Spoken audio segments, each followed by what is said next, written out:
Hi everyone, welcome back to my channel. If you are an individual struggling with remembering all of the lab values that nursing students have to remember, even though we have reference ranges in the hospital, then you have come to the right place because we are about to cover silly ways that I use to remember all of the lab values that we have to memorize.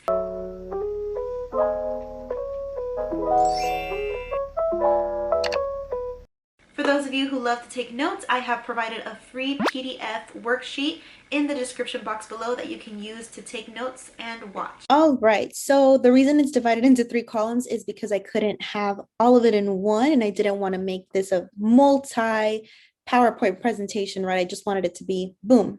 So the first one we have is calcium. I remember that it's 8 to 10 because I associate calcium with milk consumption and building strong bones, right? So a child from 8 to 10 needs a lot of calcium to grow big enough to be a teenager. So that's how I remember 8 to 10. For chloride, chloride is 99 to 109. And for this, instead of thinking chloride, I think chlorine. And I think of from 99 degrees to 109 degrees outside. That is the perfect temperature to take a dip in the pool. And of course, the pool has chlorine. So that's how I remember that range.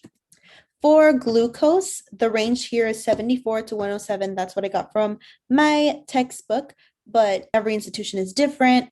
Every scale of glucose and what is acceptable, depending on if you're a diabetic or not, it might be different, but kind of like rule of thumb, less than 100 fasting glucose, you're in the clear. So for glucose, I think of a chocolate bar costing $1. So less than 100. For potassium, 3.5 to 5. For this one, you can think of 3 to 5 bananas in a bunch. So for sodium, the lab values are 135 to 145. And for this one, it was a little bit difficult to come up with a way to remember it. To be completely honest, I just memorized the numbers.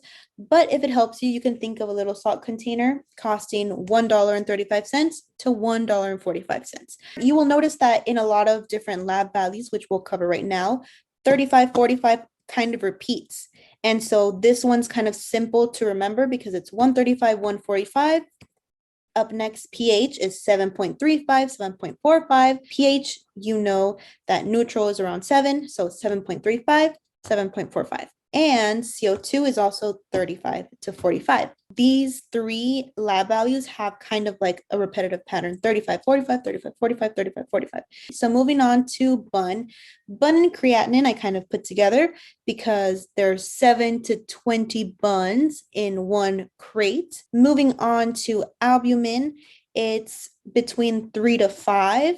And I think that the word albumin looks like the word album, and I associate that with 3 to 5 minutes per song, right?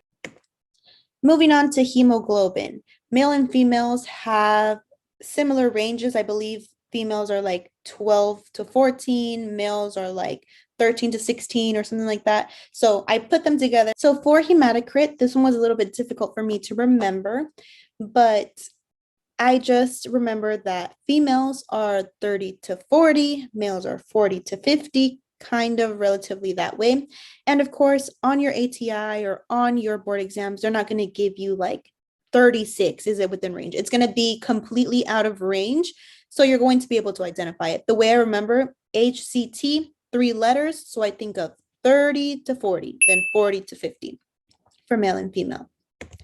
Now, white blood cells. White blood cells are 4.5 to 11.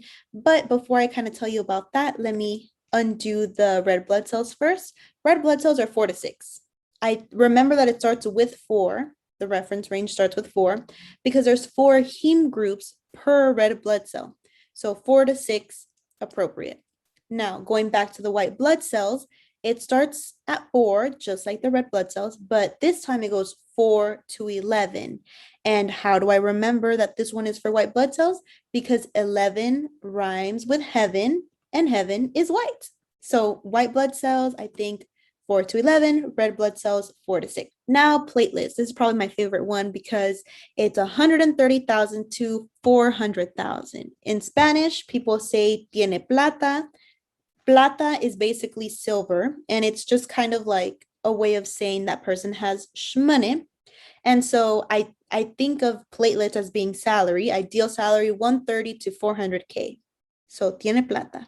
So for PT, 10 to 12 seconds. And let me go ahead and uncover APTT, 30 to 45 seconds. So for this one, it is a little difficult to come up with a way to remember it, but I know that one has the shorter seconds, one has longer seconds. PT, shorter, P and the T, 10 to 12. PTT, it having two T a little bit longer, the word is longer, so this is 30 to 45 seconds. INR is 1 because the I in INR looks like the number 1.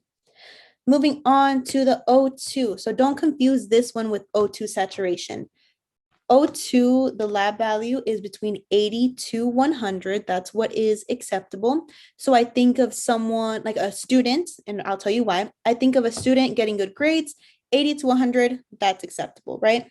Let's move on to O2 SAT just because we're already on the good student type of thing. So O2 SAT, 95 and higher. This one's kind of easy. It's like a day one type of nursing thing.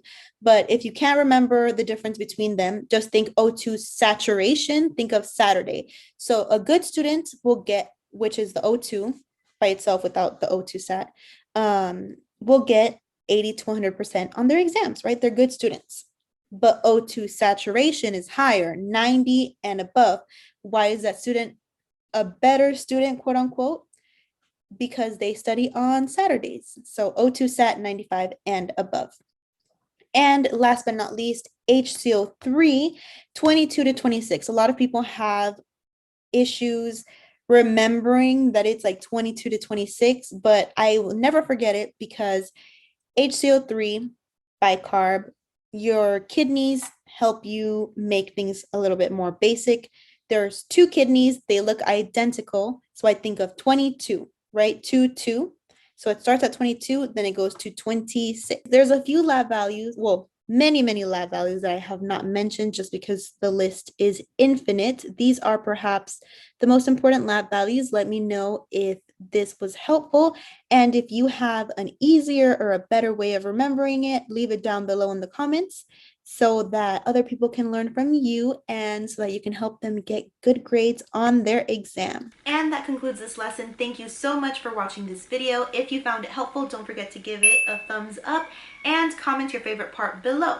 You can also comment anything else that you would like to see next, anything that you would like me to simplify. Also, don't forget to subscribe so that you can get a notification every single time I upload a brand new video.